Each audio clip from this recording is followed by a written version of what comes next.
হরে কৃষ্ণ। প্রিয় ভক্তবৃন্দ, আপনারা দেখছেন পরলোক টিভি। গীতা পাঠের ফলে আমরা ভগবত ধামে ফিরে যাব, আর সেখানে মৃত্যু বলে কোনো কিছু নেই। মৃত্যু মানে কি? মৃত্যু মানে দেহ। আমরা বলি যখন কেউ মরে যায় তখন আমরা কি বলি? দেহত্যাগ করেছে, দেহত্যাগ। তাহলে মৃত্যু মানে হচ্ছে দেহত্যাগ। এই জড় দেহটা কে ত্যাগ করলো? আত্মা। আচ্ছা, তাহলে আত্মার মৃত্যু হয়?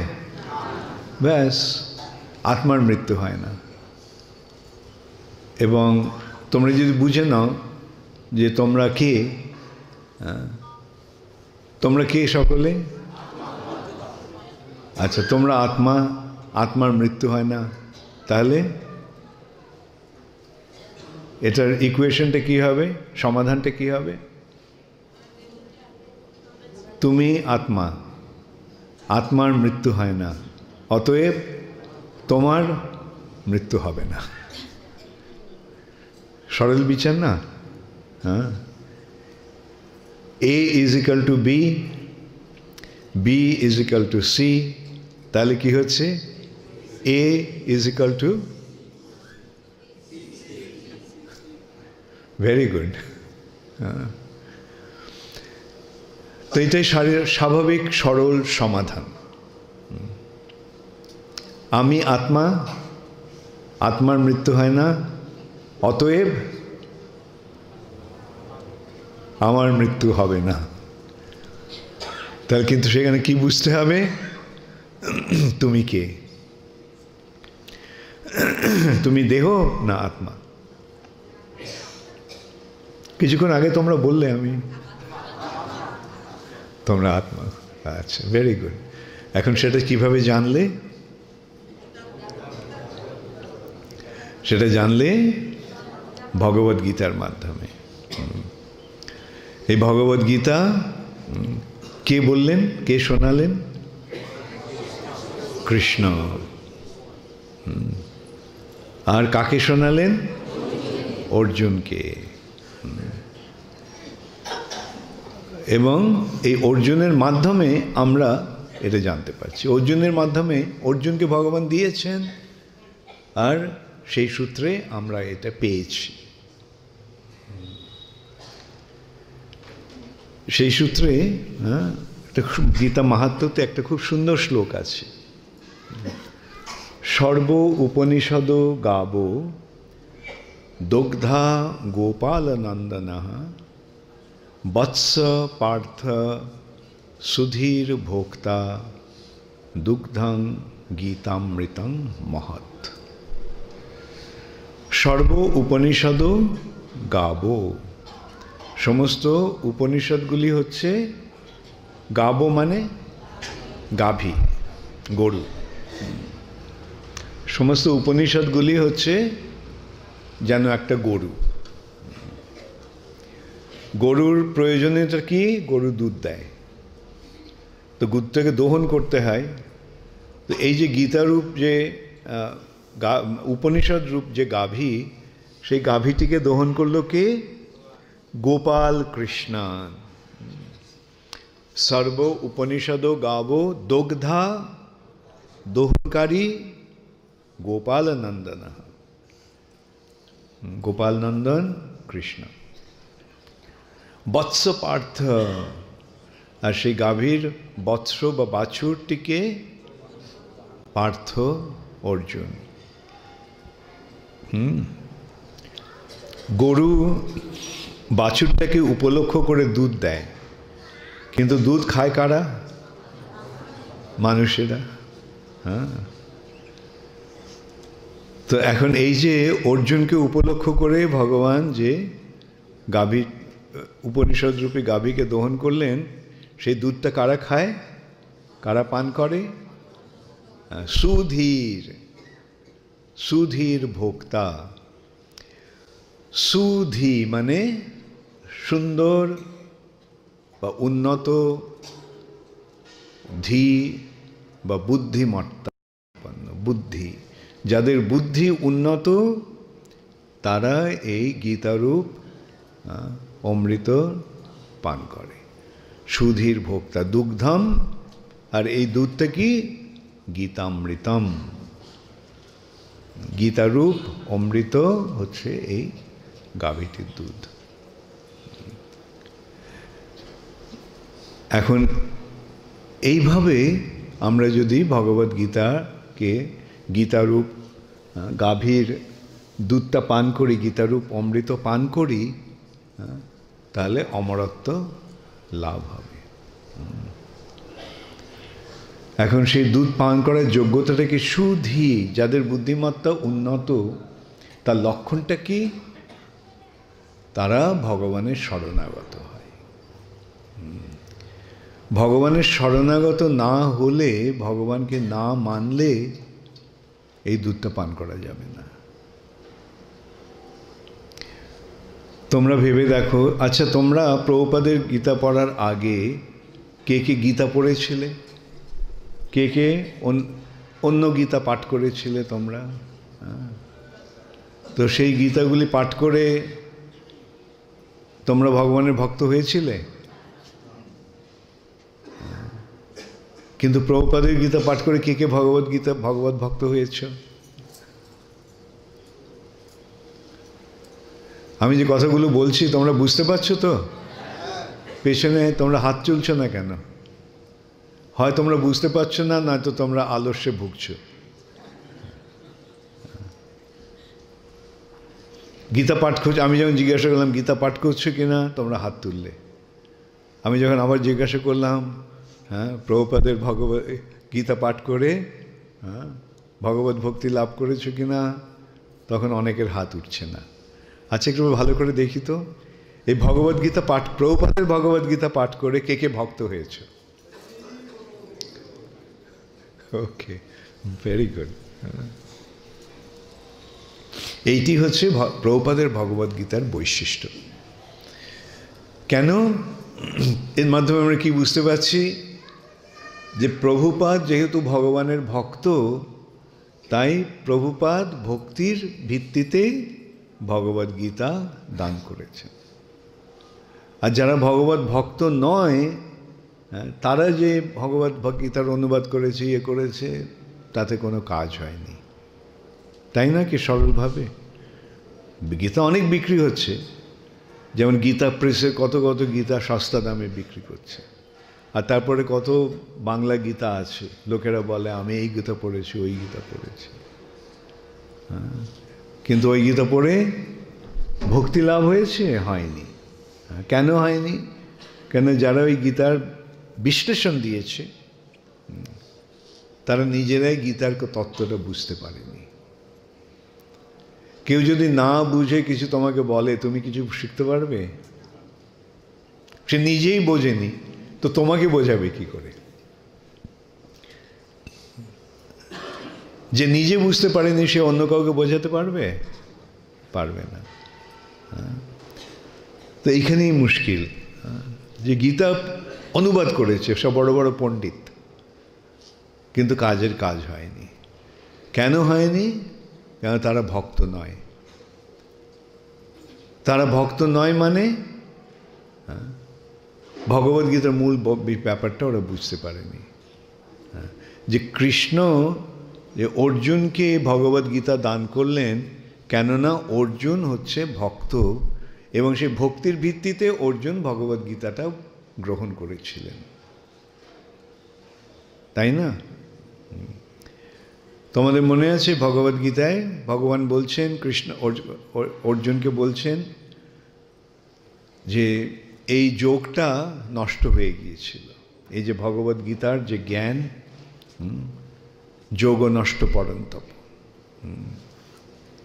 সকালে নেহ মহতা যোগ নষ্ট পরন্তপ। কালের প্রভাবে, সকালে নেহ মানে কালের প্রভাবে এই মহতি যে যোগ বা জ্ঞান, ভগবানের সঙ্গে যুক্ত হওয়ার যে পন্থা নষ্ট হয়ে গিয়েছিল, যোগ নষ্ট পরন্ত। তারপর ভগবান কি বললেন? স এবায়ং মায়াতে অদ্য যোগ প্রক্ত পুরাতন। আজকে আমি এই ভগবদ্গীতার জ্ঞানটা তোমাকে দেব। ওটা নষ্ট হয়ে গিয়েছিল, হ্যাঁ, ওটাকে শুদ্ধ করতে হবে। তা কীভাবে ভগবান করবেন? নতুন করে এই জ্ঞানটা দিয়ে এই জ্ঞানটা তিনি আবার পুনঃস্থাপিত করবেন। তিনি কাকে মনোনয়ন করলেন? কাকে? অর্জুনকে মনোনয়ন করলেন। কেন করলেন? ভক্তসি মে সখা চেতি, কেননা তুমি আমার ভক্ত এবং তুমি আমার সখা, সেই জন্য আমি তোমাকে মনোনয়ন করেছি। এইটি হচ্ছে ভগবদ্গীতার মূল মন্ত্র। ভক্তি ছাড়া ভগবদ্গীতা বোঝা যাবে না। ভক্তা মাম অভিজানাতি, ভক্ত্যা মানে ভক্তির দ্বারা, ভক্তির দ্বারা, ভক্ত্যা মাম আমাকে, অভিজানাতি যথাযথভাবে জানতে পারে। অতএব ভগবানের ভক্ত না হলে ভগবদ্গীতার তত্ত্ব বোঝা যাবে না। তাহলে এখন বুঝতে পারছো প্রভুপাদ কেন তার ভগবদ্গীতাটিকে কি বললেন? শ্রীমদ্ ভগবদ্গীতা যথাযথ। যথাযথ, যথাযথ মানে যেমনটি তেমন। হ্যাঁ, যথাযথ শব্দটার সরল অর্থ হচ্ছে যেমনটি তেমন, আসলে যেরকম সেরকম। এবং সেই আসলে যেমনটি তেমন মানে ভগবান যেভাবে অর্জুনকে বলেছিলেন এবং অর্জুন যেভাবে সেটা বুঝেছিলেন, এইটি হচ্ছে ভগবদ্গীতার রহস্য। অর্জুন যেভাবে বুঝেছিলেন, অমুক তর্কতীর্থ কিভাবে বুঝেছিলেন সেটা গ্রাহ্য বিষয় নয়। অমুক বিদ্যালঙ্কার কিভাবে বুঝেছিলেন, সেগুলো গ্রাহ্য নয়। ভক্তির মাধ্যমে ভগবানকে বোঝা যায়, তর্কের দ্বারা ভগবানকে বোঝা যায় না, জড়বিদ্যার দ্বারা ভগবানকে জানা যায় না। তর্ক প্রতিষ্ঠ সুতয়া বিভিন্ন, তর্ক করলে কি হবে? ওই বিভিন্ন মতবাদ প্রকার হবে, কিন্তু মত একটাই, ভক্তির মাধ্যমে ভগবানকে জানা। ভক্তির মাধ্যমেই ভগবানকে জানা যাবে, সেটি হচ্ছে ভগবদ্গীতার মূল বিষয়। সেই কথাটি প্রভুপাদ আমাদের জানিয়ে দিলেন। ভগবদ্গীতার প্রথমেই কি বলছেন শিল প্রভুপাদ? এই ভক্তির দ্বারাই কেবল ভগবানকে জানা যায়।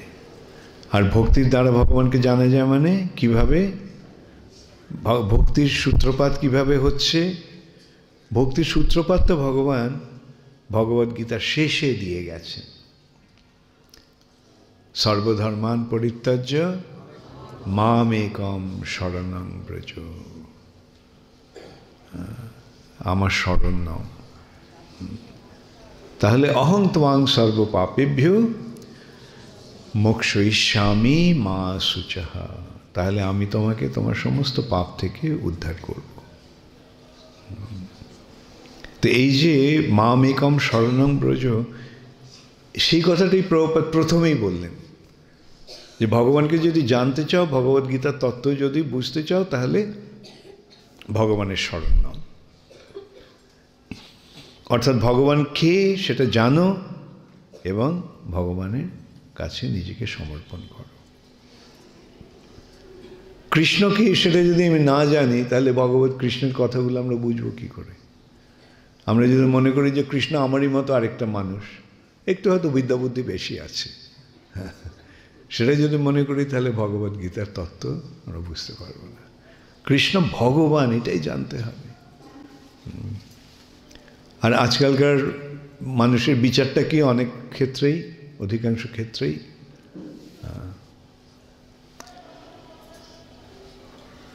যেমন একসময়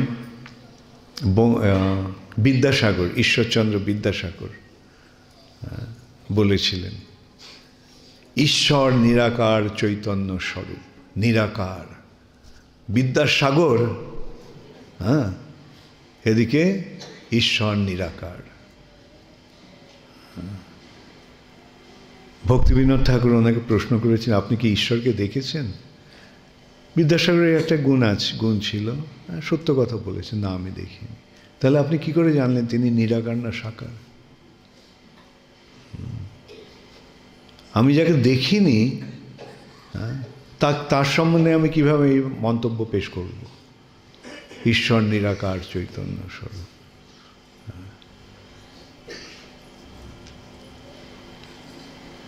এই সমস্ত সমস্ত গোঁজামিল চলছে আজকের জগতে।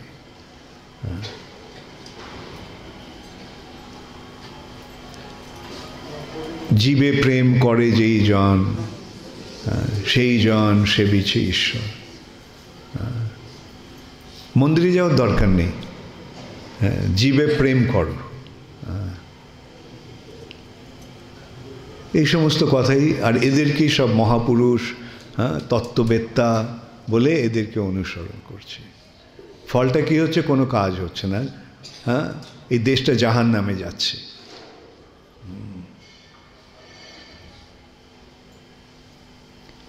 অতএব না জেনে যদি এই সমস্ত কথা বলা হয়, কৃষ্ণ নিজে এসে এই কথাটা বলছেন, আর ওরা বলছে তার কোনো রূপ নেই, তাহলে আমরা গীতার মাহাত্ম্য আমরা বুঝবো কি করে?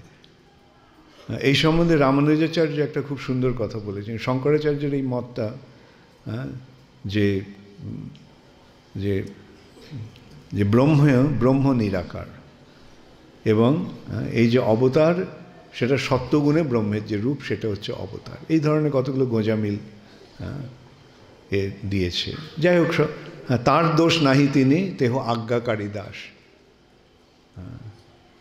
শঙ্করাচার্যের দোষ নেই। ভগবান শঙ্করাচার্য শিবকে, মহাদেবকে বলেছেন, যা মদ বিমুখান করু, জীবকে আমার বিমুখ করে দাও, অসুরদের আমার বিমুখ করে দাও। সেই জন্য শঙ্করাচার্য এই মতবাদগুলি প্রচার করেছেন। ব্যাস ভ্রান্ত বলে তিহ উঠাইল বিবাদ। ব্যাসদেবকে ভ্রান্ত বলে দিল। ব্যাসদেব জানে না কিছু, আমি জানি তার থেকে ভালো। তার ফলে কি হলো? একটা মস্ত বড় গোলযোগের সৃষ্টি হলো। এই রূপটা আসলে ব্রহ্মই হচ্ছে সব, আর ভগবান বলে তোমরা যাকে মানছো সেটা সত্যগুণে যে ব্রহ্মর রূপ, সেটা ঈশ্বর বা নারায়ণ। তার মানে ভগবানও এই জড়জগতের একজন ব্যক্তি হয়ে গেলেন। আর শুধু তাই নয়, এই রূপ একটা কল্পনা করে নিলেই হয়। তোমার যেটা ভালো লাগে, 5টা সম্ভাবনা আছে, একটা বেছে নিও কোনটা তুমি ইয়ে করবে। বিষ্ণু রূপ করতে পারো, শিবের রূপ করতে পারো, সূর্যের রূপ করতে পারো, দেবীর রূপ করতে পারো। এইভাবে বিভিন্ন রূপের তুমি আরাধনা করতে পারো। তারপরে যখন তোমার ম্যাচিউরিটি লাভ করবে, তুমি যখন অনেক ওপরে উঠে যাবে, তখন আর কোনো রূপের দরকার নেই, তখন একেবারে তুমি ব্রহ্মে লীন হয়ে যাবে। এখন মানুষ এইভাবে বিভ্রান্ত হয়ে পড়েছে। তার ফলে আজকে কি মনে করছে, এই সমস্ত রূপগুলি সব এগুলো আলাদা, ওর কোনো ইয়ে নেই। ঈশ্বর নিরাকার চৈতন্য স্বরূপ। জীবে প্রেম করে যেই জন, সেই জন সেবিছে ঈশ্বর। রথযাত্রা লোকারণ্য মহা ধুমধাম, ভক্তেরা লুটায় পথে করেছে প্রণাম। রথ ভাবে আমি দেব, পথ ভাবে আমি, মূর্তি ভাবে আমি দেব, হাসে অন্তর্যামী। এরা সমস্ত, আর লোকেরাও মাতামাতি করছে,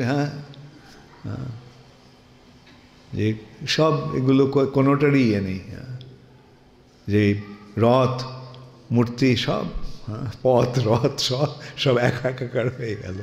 পথ রথ মূর্তি, ভগবানের রূপটা পথের সঙ্গে তার ইয়ে হলো। এখন এদেরকেই আমরা মহাপুরুষ বলে ইয়ে করছি, কিন্তু আসল মহাপুরুষ যখন এলেন তখন আমরা তাকে চিনতে পারছি না। আমি দেখছিলাম আজ নিউ টাউন দিয়ে আমি যখন যাচ্ছিলাম, সব ইয়ে রয়েছে, মূর্তি রয়েছে, অনেক ছবিও রয়েছে। এয়ারপোর্টে যাওয়ার সময় দেখা যায় ছবি, বঙ্কিমচন্দ্রের ছবি, রবীন্দ্রনাথের ছবি, বিবেকানন্দের ছবি, মাদার টেরেসার ছবি, কিন্তু প্রভুপাদের ছবি নেই। যে ব্যক্তিটি এসে প্রকৃত জ্ঞান দান করলো, এখন সেটা আসল কথা হচ্ছে যে সবীর বরাহ উষ্ট্র খড়ই সংস্তুত পরুষ পশু। স মানে কুকুর, বীর বরাহ মানে বিষ্ঠাভোজী শূকর, উট আর খড় গাধা। এরা কাকে মনোনয়ন করবে, এরা কাকে চিনবে? আর একটা বড় একটা পশুকে তারা পূজনীয় বলে মনে করবে। একটা পশুর কি ক্ষমতা আছে কে কাকে চেনা? না। সেই রকমই যখন সমাজটা এইরকম মূর্খ ব্যক্তিদের দ্বারা পরিচালিত হয়, তখন এই অবস্থাটাই হয়। যাই হোক, ওরা মূর্খ বলে কি আমরা মূর্খ থাকবো? ওরা কতগুলো আজে বাজে লোককে পুজো করছে বলে কি আমরা তাদের পুজো করব? না, প্রকৃত যে মহাপুরুষ তাকে আমরা পুজো করব। এইটি আমাদের জানতে হবে। আমি এই কথাগুলি সরাসরিভাবে তোমাদের বলছি, অনেকের হয়তো খারাপ লাগছে শুনতে, মহারাজ কেন লোকের নিন্দা করছে। যাই হোক, এখন দেখো আমাদের কাজ হচ্ছে সত্যটাকে তুলে ধরা, তোমাদেরকে আসল রূপটা জানিয়ে দেওয়া। সেটা যদি না করা হয় তাহলে কি আমি তোমাদের কি উপকার করলাম? ডাক্তার এসে কি মিষ্টি মিষ্টি কথা বলে? ডাক্তার এসে কি করে? ও ফোড়া হয়েছে দেখি, ব্যাগটা খুলে ছুরিটা বার করে,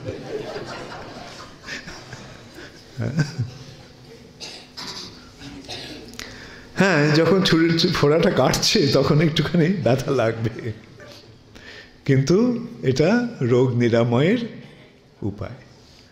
সাধুর কাজও তাই, ডাক্তারেরা ছুরি দিয়ে কাটে আর সাধুরা তাদের কথা দিয়ে কাটে, তাদের উপদেশের মাধ্যমে রোগ নিরাময় করে। অতএব আমি বলবো অন্য সমস্ত যে সমস্ত বইগুলো আছে ওগুলো ফেলে দাও,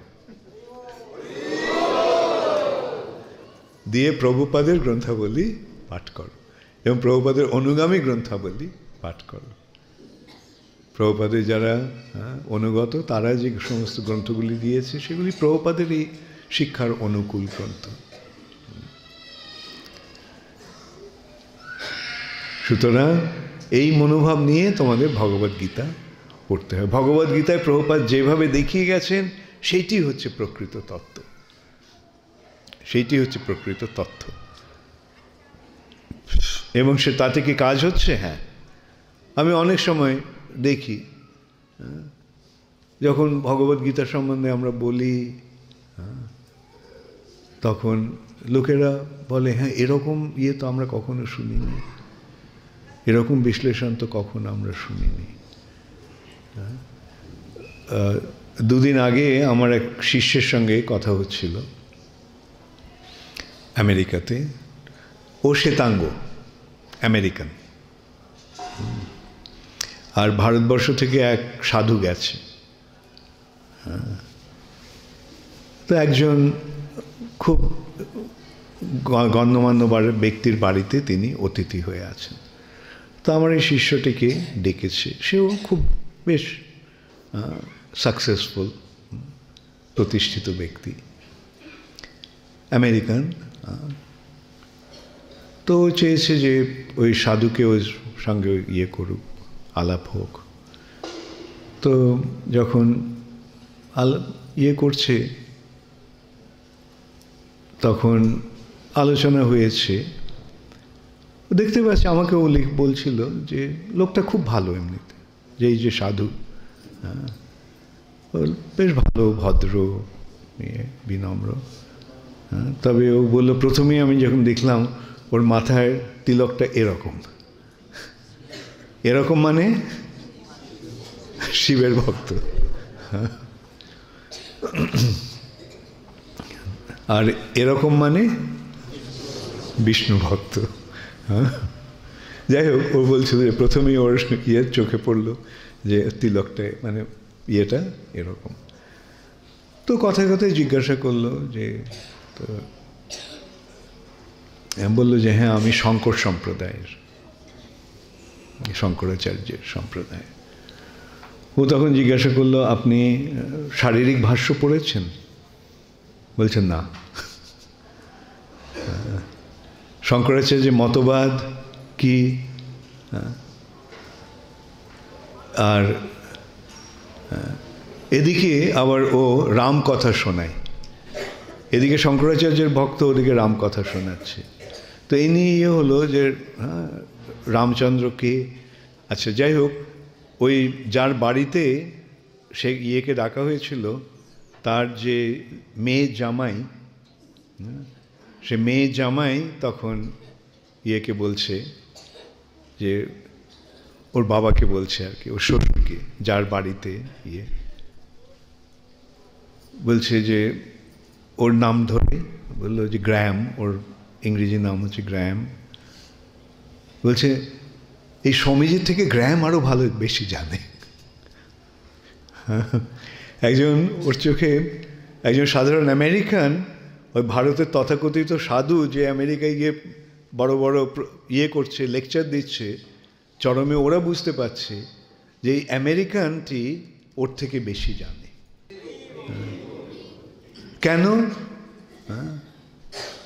ওরা নিশ্চয়ই এটা মন গড়া কিছু বলেনি, ও নিজে বুঝতে পেরেছে। সে শিক্ষিত, খুব প্রতিষ্ঠিত ব্যক্তি, অত্যন্ত ধনী ব্যক্তি ওরা, অত্যন্ত শিক্ষিত। কেন তারা এই কথাটা বুঝতে পারলো? কেন ওরা বুঝতে পারলো যে হ্যাঁ, ওই যে কথাটা বলছে ওটা সত্যি কথা? কেন, কিভাবে সেটা জানতে পারলো সে, যদিও সে আমেরিকান? শিল প্রভুপাদের কৃপায়, শিল প্রভুপাদের কৃপায় জানতে পারলো যে কি তত্ত্ব কি, শঙ্করাচার্যের মূল শিক্ষা কি, শঙ্করাচার্যের শিক্ষায় ভুলটা কোথায়, এগুলো সব ফুটে উঠছে সকলের মাধ্যমে শিল প্রভুপাদের কৃপায়। শঙ্করাচার্যের দোষ নেই, কিন্তু তার দোষ নাহি তেহ আজ্ঞাকারী দাস, কিন্তু মায়াবাদীর ভাষ্য শুনিলে হয় সর্বনাশ। এবং সেটাই হয়েছে আজকে ভারতবর্ষে। এই যে ধর্মের জগতে যে ভারতবর্ষে যে সর্বনাশ হচ্ছে, সেটা ওই শঙ্করাচার্যের ভাষ্যের প্রভাবে। কিন্তু এখানে ওরা বুঝতে পারছে না যে শঙ্করাচার্য অসুরদের বিমোহন করার জন্য এই ভাষ্যটা দিয়েছে, কিন্তু জনসাধারণ সেই ভাষ্যের দ্বারা ইয়ে হয়ে গেছে, বিভ্রান্ত হয়ে গেছে। সেই সমস্ত দিক দিয়ে দেখতে হবে যে প্রভুপাদের বৈশিষ্ট্য কোথায়, প্রভুপাদ কি দিয়েছেন, কেন দিয়েছেন, কিভাবে দিয়েছেন, এবং তার ফলটা কি হচ্ছে। আজকে আমরা দেখতে পাচ্ছি কোন কোন ধর্ম প্রতিষ্ঠানে আজ পৃথিবীর সর্বত্র বিচক্ষণ, বিদ্বান, বুদ্ধিমান ব্যক্তিদেরকে প্রভাবিত করছে। ইসকনের মতো কোনো সংস্থা কি করতে পারছে? লোকেরা রামকৃষ্ণ মিশন করে। রামকৃষ্ণ মিশন কী করেছে? ওরা কতগুলো পাবলিসিটি করেছে, বিবেকানন্দ ফিরে এসে এখানে, বিবেকানন্দ আমেরিকা জয় করে এসেছে, আমেরিকার কেউ ওর নামও জানে না, আর একটা মেয়েকে নিয়ে এসেছে, সিস্টার নিবেদিতা, আর শিল প্রভুপাদের হাজার হাজার মহিলাদের নিয়ে আসছে, আর ওরা একটা মেয়েকে নিয়ে মাতামাতি করছে।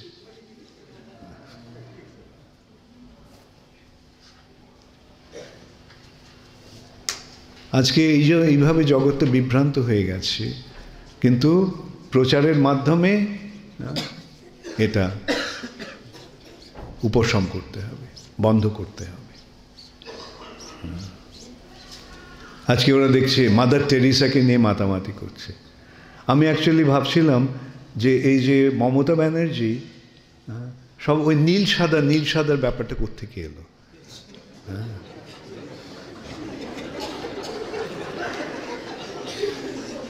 আমার চোখে পড়লো আমি যখন আসছিলাম, মাদার টেরিসার পরনে যে শাড়িটা, ওটা নীল সাদা, তার থেকে বুঝলাম মমতা ব্যানার্জি ওর থেকে ওটা ধার করেছে।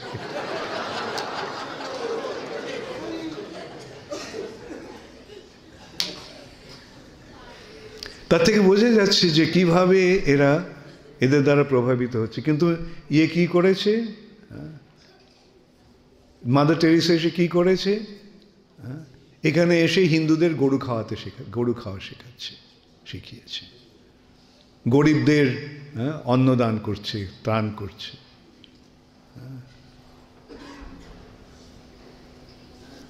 এর ফলে কি ওদের মঙ্গল হচ্ছে না অমঙ্গল হচ্ছে? সেই অতএব আমাদের যেটা বুঝতে হবে যে আজকে সারা পৃথিবী